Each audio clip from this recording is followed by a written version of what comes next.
காலை நேர பிரதான செய்திகளின் ஊடாக நர்மதா சிறில் முதலில் தலைப்பு செய்திகள். இலங்கைக்கு உலக வங்கி பெறும் ஆதரவு $120 மில்லியன் உதவி. பாடசாலை மாணவர் இடைவிலகல் அதிகரிப்பு கல்வி அமைச்சு அறிவிப்பு.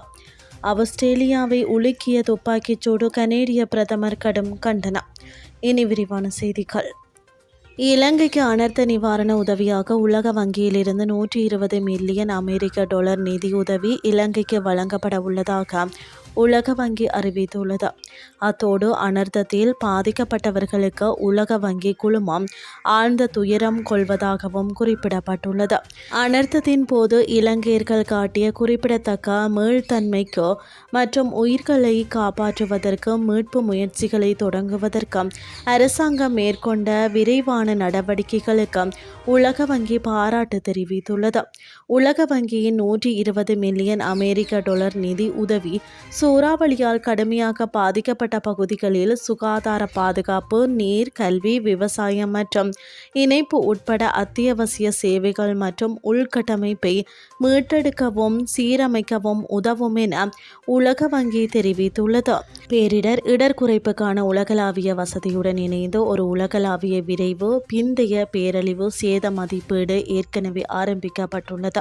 இந்த விரைவு மதிப்பீடு ஆரம்ப முடிவுகளுக்கு தகவல்களை வழங்குவதற்கும் பதில் மற்றும் மீட்பு முயற்சிகளை இலக்காக கொள்வதற்கும் பேரழிவு தாக்கங்களின் நம்பகமான மதிப்பீடுகளை வழங்கும் என தெரிவிக்கப்படுகின்றது.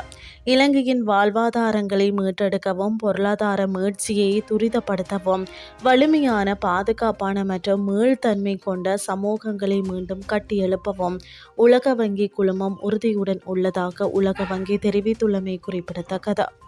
இலங்கையில் 13 வருட கல்வியை நிறைவு செய்வதற்கு முன்னரே பாடசாலைகளில் இருந்து இடைவிலகும் மாணவர்களின் எண்ணிக்கை அதிகரித்து வருவதாக தகவல் வெளியாகியுள்ளது. கல்வி அமைச்சின் 2025 ஆண்டுக்கான முன்னேற்ற அறிக்கையில் இந்த விடயம் தெரிவிக்கப்பட்டுள்ளது. மனித மற்றும் பௌதிக வளங்களின் விநியோகத்தில் காணப்படும் பாரிய ஏற்றத்தாழ்வுகள் காரணமாக கல்வி முறைமை மீதான பெற்றோரின் நம்பிக்கை குறைந்துள்ளமையே இடைவிலகல் அதிகரிக்க முக்கிய காரணம் என அந்த அறிக்கையில் சுட்டிக்காட்டுகிறது. அத்துடன் இலவச பாடநூல்கள், சீருடைகள், பாடசாலை உணவு மற்றும் காப்புறுதி போன்ற பொருளாதார தடைகளை குறைக்கும் அரசாங்கத்தின் முயற்சிகள் இருந்த போதிலும் பல குடும்பங்கள் தொடர்ந்தும் குறிப்பிடத்தக்க நிதியில் சுமைகளை எதிர்கொள்வதாக அறிக்கை தெரிவிக்கிறது. கடந்த காலங்களில் தேசிய அளவில் நிலவிய இடையூறுகளால் ஏற்பட்ட ஒழுங்கற்ற பாடசாலை நாட்காட்டியையும் சுட்டிக்காட்டிய குறித்த அறிக்கை இது பரீட்சைகளை உரிய நேரத்தில் நடத்துவதையும் ஒட்டுமொத்த கற்றல் செயற்பாட்டையும் பாதித்துள்ளதாக தெரிவித்துள்ளது.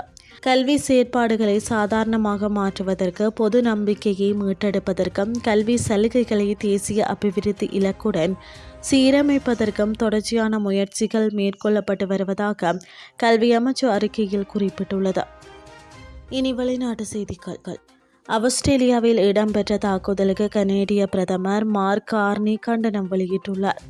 இந்த சம்பவம் தன்னை மிகவும் அதிர்ச்சி அடைய செய்தது என அவர் குறிப்பிட்டுள்ளார். துக்கத்தின் இந்த தருணத்தில் ஆஸ்திரேலிய மக்களுடனும் உலகெங்கிலும் உள்ள யூத சமூகத்துடனும் கனடா உறுதியாக நிற்கிறது என அவர் தெரிவித்துள்ளார். தீவிரவாதம், வன்முறை, வெறுப்பு மற்றும் அச்சுறுத்தலுக்கு ஒருபோதும் அடிபணிய போவதில்லை என அவர் குறிப்பிட்டுள்ளார். கனுக்கா என்பது இருளுக்கிடையே ஒளியை நினைவூட்டும் பண்டிகை என்றும் மற்றும் யூத சமூகத்தின் உறுதியை நினைவு கூறும் காலம் என்றும் அவர் சுட்டிக்காட்டியுள்ளார். அந்த உறுதியை பாதுகாத்து யூத சமூகங்கள் பாதுகாப்பாகவும் வளர்ச்சியுடனும் வாழ அனைவரும் இணைந்து செயல்பட வேண்டும் என பிரதமர் வலியுறுத்தியுள்ளார். யூத சமூகத்தின் உறுதி பல நூற்றாண்டுகளாக சோதிக்கப்பட்டு வந்துள்ளதாக அவர் சுட்டிக்காட்டியுள்ளார். துரதிர்ஷ்டவசமாக சமீப ஆண்டுகளில் கனடாவிலும் அது தொடர்கிறது என அவர் தெரிவித்துள்ளமை குறிப்பிடத்தக்கது. இத்துடன் செய்திகள் யாவும் நிறைவடைகின்றது. அடுத்த இரவு 8:30 எதிர்பாருங்கள். நன்றி.